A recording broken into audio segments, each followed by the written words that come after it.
May mga taong nagsisimula sa paglalakbay dahil gusto nilang makarating sa isang lugar. May iba naman na nagsisimula lang hindi nila alam kung saan sila dadalhin ng kanilang landas. At kung minsan, ang simpleng paghawak ng kamera, ang simpleng pag-record ng nangyayari sa paligid ay maaaring maging simula ng isang bagay na mas malaki kaysa sa iyong pinapangarap. Ito ang kwento ng isang vlogger na nagsimula sa mataong lansangan ng Metro Manila. Isang lalaki ang unang kamera ay nakatutok sa mga kalsada, sa clearing operation, sa mga bangketa at sa araw-araw na eksena ng syudad. Ngunit habang lumipas ang panahon, unti-unting nagbago ang kanyang nakikita sa likod ng kamera. Dahil sa likod pala ng bawat kalsada, may tao. Sa likod ng bawat problema, may kwento. At sa likod ng bawat kwentong iyon, may pagkakataong tumulong. Hanggang dumating ang panahon na ang dating Manila vlogger ay makikilala ng milyong-milyong Pilipino bilang isang charity vlogger. Siya si Paul Joseph Tesalona, mas kilala ng kanyang mga taga-suporta bilang Ugong Biyahero.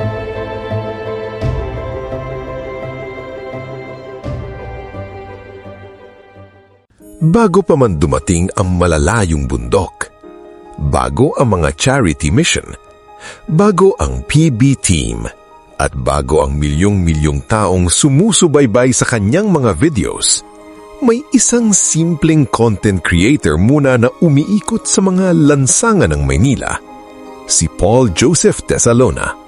Sa panahong nagsisimula pa lamang lumalawak ang mundo ng YouTube at social media sa Pilipinas, isa rin siya sa mga sumubok magdala ng kamera sa totoong buhay. Hindi enganding produksyon, hindi mamahaling set, hindi scripted na palabas. Ang kanyang entablado ay ang lansangan. At kabilang sa naging tema ng kanyang mga naunang content, ang mga clearing operations sa Metro Manila. Mga sidewalk na kailangang linisin, mga sasakyang nakaharang, mga tindahang umaabot sa kalsada, mga enforcer na nagpapatupad ng batas, at mga ordinaryong mamamayaang direktang naaapektuhan nito. Sa unang tingin, simple lamang itong content.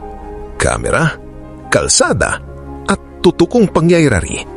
Pero dito maaaring nagsimula ang isang mahalagang bagay, ang pagiging malapit niya sa ordinaryong Pilipino.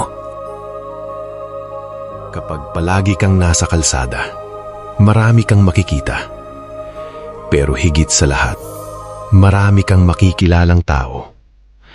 Makikita mo ang isang vendor na gumigising ng madaling araw para may maipakain sa pamilya. Makikita mo ang isang driver na halos buong araw nasa kalsada para lamang may maiuwi. Makikita mo ang mga taong ang problema ay hindi lamang kung saan sila magtitinda, kundi kung paano sila mabubuhay kinabukasan. Simulang magbago ang pananaw ng isang taong nasa likod ng kamera. Dahil darating ang panahon na hindi mo na lamang maitatanong, ano ang nangyayari rito? Kundi, bakit ganito ang buhay nila? At kalaunan, isang mas mahalagang tanong, may magagawa ba ako? Maraming vlogger ang naghahanap ng magandang kwento. Pero may mga pagkakataong ang kwento mismo ang naghahanap sa iyo. At habang lumalawak ang content ni Pugong Biyahero, unti-unti ring lumawak ang mundong kanyang pinupuntahan. Mula sa simpleng pagkuha ng pangyayari, nagsimula ring makita sa kanyang mga video ang mga taong nangangailangan ng tulong. Mga pamilyang kapos, mga matatandang nangangailangan, mga batang nangangarap makapag-aral, mga taong nakatira sa simpleng tahanan, at mga komunidad na bihirang mapansin ng karamihan. Dito nagsimulang magkaroon ng bagong direksyon ang kanyang pagiging vlogger. Ang kamera na dating instrumento lamang para magdokumento ay naging instrumento para maipakita sa maraming tao ang kalagayan ng kapwa Pilipino. At ang audience na dating nanonood lamang ay naging bahagi rin ng kwento.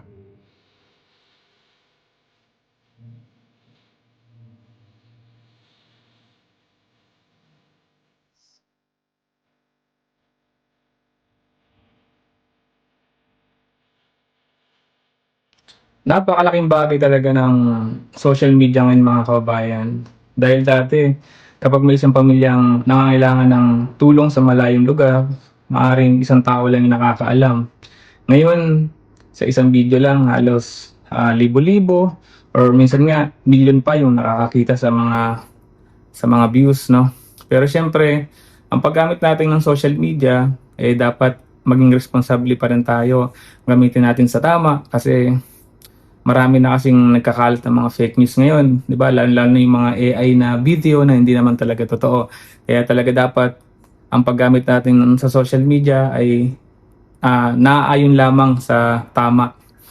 So, syempre yung mga views kasi pwedeng numero lang 'yan, no? Pero yung numero na 'yon posibleng maging tulay pala, no, sa mga taong kailangan ng mga kaagarang tulong. Habang patuloy ang kanyang paglalakbay, unti-unting nakilala ang pangalang Pugong Biyahero. Isang pangalang na kalaunan ay may uugnay hindi lamang sa paglalakbay, kundi sa pagtulong. Ang kanyang channel ay lumaki. Dumami ang nanood, dumami ang sumusuporta, at kasama ng paglaki ng kanyang audience, lumaki rin ang responsibilidad. Dahil kapag milyon na ang nakatingin sa iyo, ang bawat kwentong inilalabas mo ay maaaring magkaroon ng epekto sa buhay ng ibang tao. Mula sa pagiging simpleng content creator, nabuo rin ang isang komunidad ng mga supporters. At kasama nito, ang tinatawag ng marami na PB Team, mga taong sumasama sa biyahe, mga taong tumutulong sa misyon, mga supporters na nagbibigay ng tulong, at mga ordinaryong viewers na naniniwala sa kanilang adikahin. Hindi na lamang ito kwento ng isang vlogger. Unti-unti, naging kwento ito ng isang komunidad.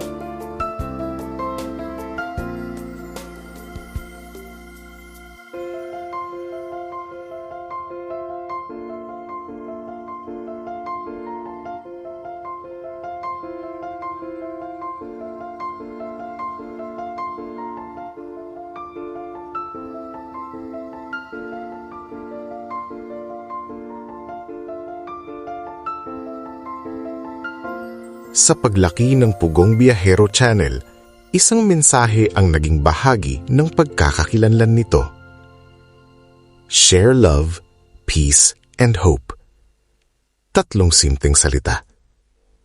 Love, peace, hope.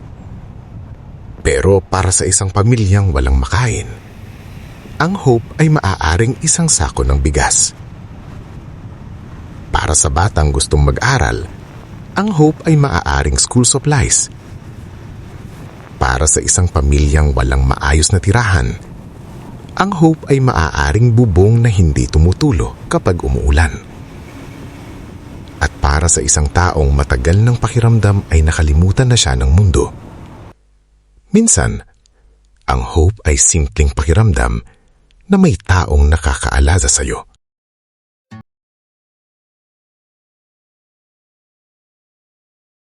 Ngunit, hindi nagtapos sa Metro Manila ang kwento. Dahil dumating ang panahon na ang biyahe ay mas lalayo. Mula Luzon, patungong Mindanao. At isa sa mga lugar na magiging mahalagang bahagi ng kwento ng Pugong Biyahero ay ang Davao. Malayo sa ingay ng Metro Manila, ibang mundo ang kanyang haharapin. Wala nang matatakas na gusali, wala nang masikip na sidewalk, wala nang walang katapusang busina. Sa halip, bundok, ilog, putik, mahahabang biyahe, at mga komunidad na kailangang lakarin o tahakin bago marating.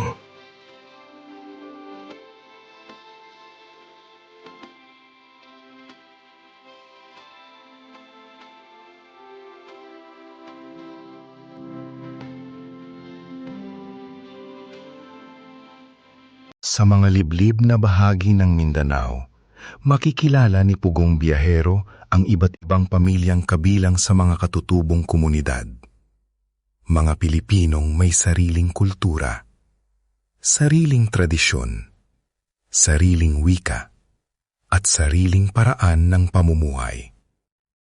Ngunit, tulad ng maraming komunidad na malayo sa sentro ng mga siyudad, may ilan ding humaharap sa mahihirap na hamon.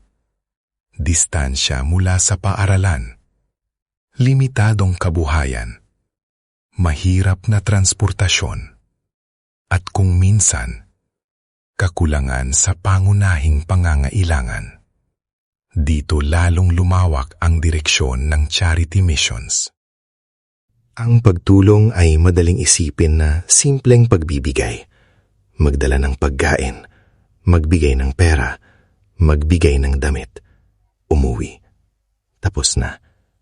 Pero ang tunay na hamon ay kung paano makakatulong nang hindi nawawala ang dignidad ng taong tinutulungan. Dahil ang isang katutubo ay hindi lamang isang taong nangangailangan. Siya ay isang taong may pangalan, may pamilya, may pangarap, may kultura, at may sariling kwento. Kaya sa bawat charity content, mahalagang tandaan, ang taong nasa harap ng kamera ay hindi lamang bahagi ng video. Buhay niya iyon. Pinakamahalaga talaga ang respeto sa lahat. Na kapag tumutulong tayo, wag natin iparamdam sa mga taong tinutulungan natin na mas mataas tayo sa kanila. Hindi tayo bayani dahil nakapagbigay tayo. Tao lamang tayo na tumutulong sa kapwa. At siguro, yan ay isang pinakamalaking aral na pwede natin makuha sa mga gantong uri ng content. Sa maraming charity missions, isa sa pinakamasakit makita ay ang mga batang gustong mag-aral pero kapos sa oportunidad. May batang handang maglakad ng malayo para makarating sa paaralan. May batang gumagamit ng lumang notebook. May batang hindi sigurado kung makakapagpapatuloy pa sa susunod na taon. Ngunit kapag kinausap mo sila, igisahalos ang maririnig mong pangarap. Gusto kong makatapos. Gustong maging guro. Gustong maging nurse. Gustong maging pulis. Gustong makatulong sa kanilang mga magulang. At dito nagiging mas malalim ang konsepto ng charity.